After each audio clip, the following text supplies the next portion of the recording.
नमस्कार। मैं VN गिरी institute mission चौक मोतिहारी से आज बहुत ही एक इम्पोर्टेंट एक्सप्रेशन करने जा रहे हैं। सर्कुलर मोशन का एक्सप्रेशन सेंटीपिटल एक्सीलरेशन के लिए और सेंटीपिटल फोर्स के लिए एक्सप्रेशन निकालेंगे सर्कुलर यूनिफॉर्म सर्कुलर मोशन का। तो इसको हम लिखते हैं, इसका डेफिनेशन लिखते हैं यूनिफॉर्म सर्कुलर मोशन का। Uniform circular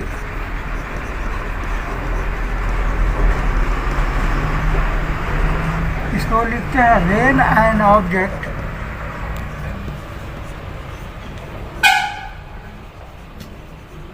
moves on a circular path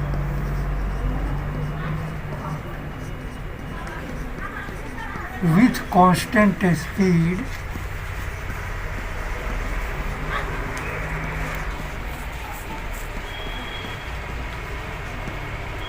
is called uniform circular motion. Is called uniform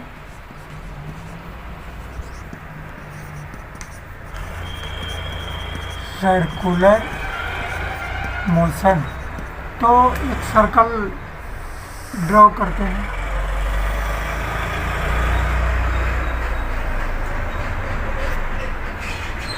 और ये सेंटर है सर्कल का।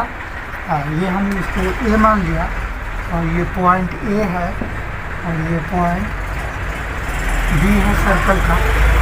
इसको हम ये मिला दिए तो ये रेडियस आर है इस सर्कल का। लिखते हैं ये O is centre and R is the radius of a circle. तो किसी सर्कुलर पाथ पर ये जो ऑब्जेक्ट है उसका डायरेक्शन जानने के लिए हम टेंजेंट ड्राइव करते हैं। तो इसको हम माना कि ये V1 है और यहाँ एक टेंजेंट ड्राइव करेंगे, इसको हम मानेंगे V2। तो अब हमको इसको अगर ये दोनों रेडियस के बीच का एंगल हम मानते हैं d थीटा। तो इसको हम ऐसे करते हैं since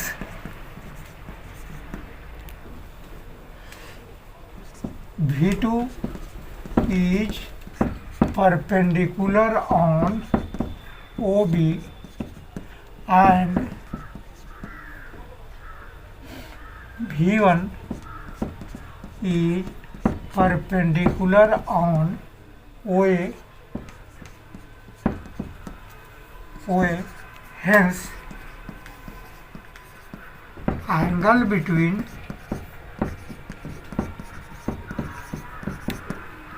V1 and V2 is d theta. ये जो है because angle between OA and OB is d theta. ये जो है इसका ये OA और OB इसके बीच का एंगल d थीटा है और ये V1 परपेंडिकुलर है OA पर और V2 परपेंडिकुलर है OB पर। तो V1 और V2 के बीच का कोण d थीटा है। हम इसको बता देते हैं कैसे हो जाएगा। उसके बाद ये जो डेरिवेशन में इसको नहीं लिखना है, हम इसको अंत में बता देंगे। आगे बढ़ते हैं तो इस फिगर को, ये V1 और V2 वाले फिगर को हम यहाँ ड्राइव करते हैं। ये V1 लिख देते हैं, ये V2 लिख देते हैं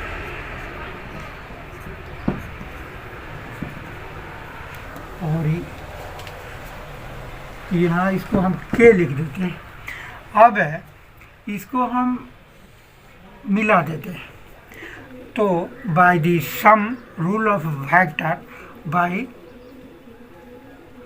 इसको ये मैग्नीट्यूड V1 का V हो जाएगा, ये V2 का मैग्नीट्यूड ये भी V होगा, क्योंकि ये स्पीड कांस्टेंट है। तो by vector sum, by vector sum of triangle KL KM KL, ये डायरेक्शन है K से L की तरफ, प्लस ये डायरेक्शन है L से M की तरफ, दैट इज इक्वल टू ये डायरेक्शन है K से M की तरफ। यही वेक्टर सम होता है KM। तो ये KL कितना हो गया V1, प्लस इसको हम डेल्टा भी मानते हैं, DV मान लेते हैं, इसको हम DV मान लेते हैं। और DV का मैग्नीट्यूड DV है, वेक्टर DV का मैग्नीट्यूड DV है, वेक्टर V2 का मैग्नीट्यूड V2 है, ये V2 का मैग्नीट्यूड V है, और वेक्टर V1 ये V1 है, V1 का मैग्नीट्यूड V है। तो V1 plus DV that is equal to V2, और ये कितना हो जाएगा DV is equal to V2 vector V2 minus vector V1। तो ये हो गया। If point A and B are very closed, are very close to each other, then arc AB is equals to AB। ये arc AB जो है AB के बराबर होगा, कहने का मतलब AB स्ट्रेट लाइन में होगा। तो इसको भी ड्राइव करते हैं, ये A हो गया, ये O है, ये B है, और ये AB हो गया, ये R हो गया, ये R हो गया, ये d थीटा हो गया। इसको हम ds मान लेते हैं, इसको हम मानते हैं ds। तो हेयर यहाँ मैग्नीट्यूड है इस ट्रायंगल का, ये भी v है, इस ट्रायंगल का मैग्नीट्यूड भी है, इसका इस ट्रायंगल का एक साइड का मैग्नीट्यूड भी है, इसी ट्रायंगल के दूसरे साइड का मैग्नीट्यूड भी है। तो ये दोनों साइड इक्वल हुए, और इसका जो है एंगल है d थीटा, ये दोनों साइड इक्वल हुए, इसलिए यह आइसोसेलेस ट्रायंगल हो गया। इसका भी OA और OB दोनों रेडियस के बराबर है, तो ये भी आइसोसेलेस ट्रायंगल हो गया। तो लिखते हैं here triangle KLM, here triangle KLM and triangle OBA, triangle OBA, both are isosceles, both are isosceles triangles as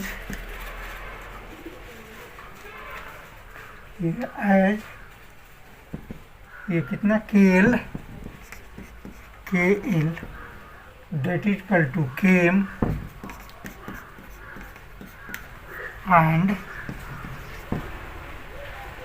OA that is equal to OB, and angle d theta is common in both triangle, and d theta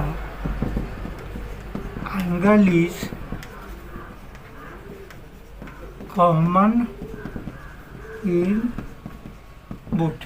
ये D theta angle है और ये D theta angle है, दोनों में common है, और ये आइसोसेलेस है।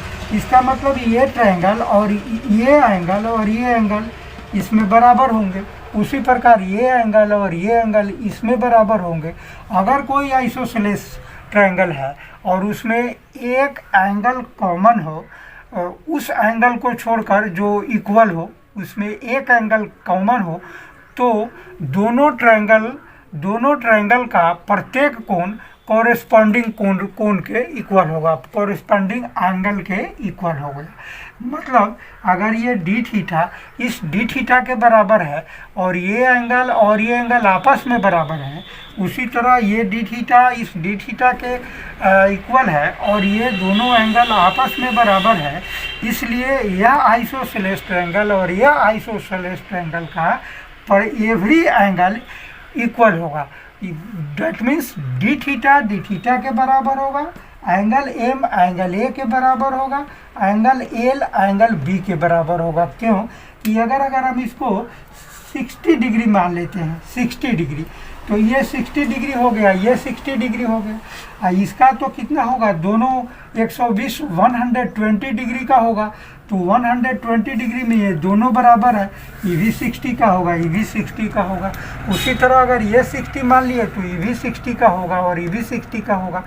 अगर ये 30 मानते हैं तो 150 ये दोनों का जोग होगा और दोनों आपस में बराबर है, इसलिए एक होगा 150/2 75, ये भी 75 होगा।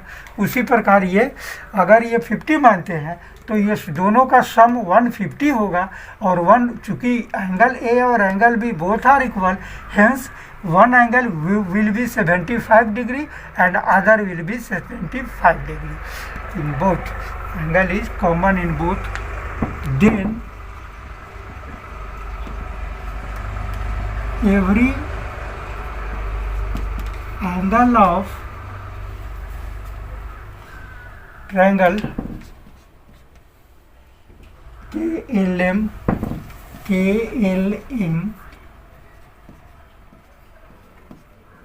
should be equal to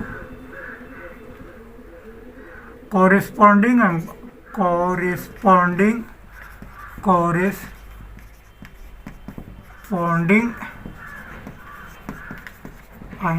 of triangle OBA. That is, yeah, angle K will be equal to angle O, that is angle K. Angle इसको कैसे लिखेगा, इसको लिख देते हैं MKL, इसको लिख देते हैं MKL।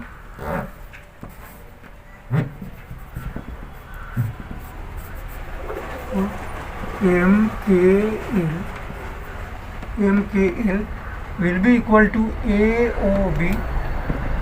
OAB, that is equals to d theta। उसी प्रकार एंगल K हो गया, एंगल L तो KLM, angle KLM that is equals to angle ये कितना हो गया KLM, तो एंगल इसका कितना हो जाएगा, ये KLM, तो उसको OBA, और उसी प्रकार ये एंगल AM, तो ये एंगल कितना हो जाएगा K, तो उसको KML, एंगल KML, ये एंगल OAB, देखिए OAB, hence by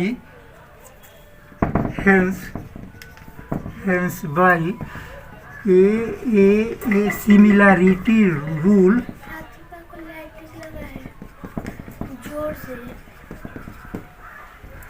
hence by a angle, ये एंगल इस एंगल के बराबर है, ये एंगल इस एंगल के बराबर है, ये एंगल इस एंगल के बराबर है, hence by a similarity rule. तो क्या सिमिलरिटी, सिमिलर ट्रायंगल का क्या होता है, ये जो है इसको क्या लिखेंगे AB, ये AB बाई बटा OB, that is equal to इसका लिखेंगे DV बटा KL, DV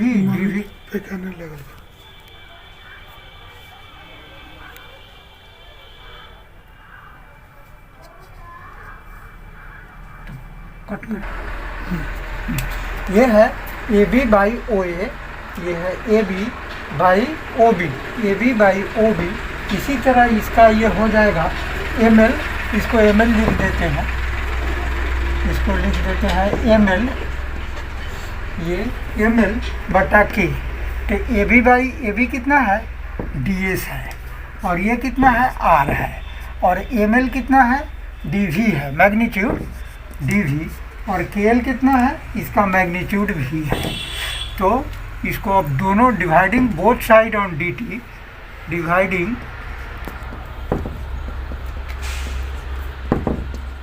dividing both sides by D T, तो D S by D T into 1 by R that is equal to D V by D T into 1 by V. D S by D T मतलब rate of change of distance, इसी को velocity बोलते हैं। तो इसको हम भी लिख दें, 1 बाई आर लिख देते हैं, D V by D T ये एक्सीलरेशन हो गया। तो सेंट्रीपिटल एक्सीलरेशन इसको बोलते हैं, D V by D T. Rate of change of velocity is called acceleration and rate of change of distance is called velocity, AC into 1 by v। इसलिए centripetal acceleration ये इसमें multiply हो जाएगा v square by R, where AC is a centripetal acceleration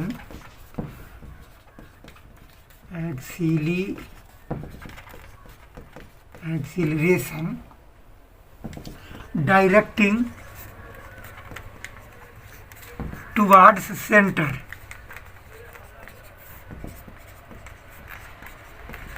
ये जो है इसमें acceleration जो एसी लगेगा ये सेंटर के तरफ इसका डायरेक्शन होगा, तो एसी हो गया। अब इसका एक और रिलेशन देख लेते हैं, the relation between linear and angular velocity.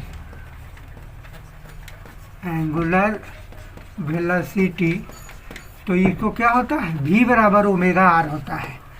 ये v बराबर ओमेगा आर, तो इसको क्या, इसको 1 कर दीजिए, तो 1 implies centripetal acceleration omega square R square by R that is equal to omega square R. ये आर से एक आर कट जाएगा ओमेगा, तो centripetal acceleration omega square R होगा। अब इसके कॉरेस्पॉन्डिंग अगर हम फोर्स निकालते हैं तो अगर एफ सी करते सेंट्रीपिटल फोर्स, तो फोर्स बराबर होता है मास गुना एक्सीलरेशन, तो that is equal to mass, और एक्सीलरेशन कितना है, ओमेगा स्क्वायर एम। तो एम ओमेगा स्क्वायर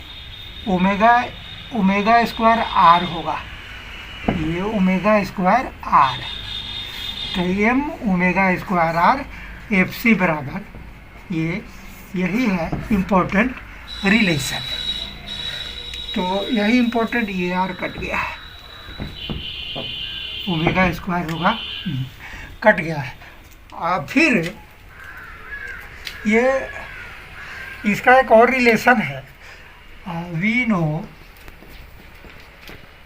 दैट ये कितना होता है, ये angular velocity 2 pi by T होता है। एंगुलर वेलोसिटी ओमेगा बराबर 2 पाई बाई टी बराबर 2 पाई, और 1 बाई टी होता है न्यू के बराबर, फ्रीक्वेंसी होता है, that is equal to 2 pi nu. 1 by T where T is time period, T बराबर टाइम पीरियड। अब इस ओमेगा का मान फिर उसमें देने पर ए सी बराबर ये कितना हो जाएगा, ओमेगा स्क्वायर हो जाएगा, तो ए सी बराबर ओमेगा स्क्वायर आर। अब ओमेगा की जगह ये मान रख देते हैं 2 पाई न्यू, तो ए सी बराबर 2 पाई न्यू के whole square into R that is equal to 4 pi square nu square R. ये सेंट्रीपिटल एक्सीलरेशन हो गया। तो यही रिलेशन हुआ अगर ये मेरा डेरिवेशन अच्छा लगे तो शेयर, लाइक और सब्सक्राइब ज़रूर करेंगे। और ये जो है, ये नए साल के ये पूर्व संध्या पर आप लोगों को हार्दिक बधाई। ये आशा करते हैं कि नया साल आप लोगों के लिए मंगलमय हो और ये बीतने वाला जो साल है आपके लिए बहुत ही अच्छे चीज़ और अच्छे लक्ष्य को प्राप्ति में सहायक हुआ होगा। धन्यवाद।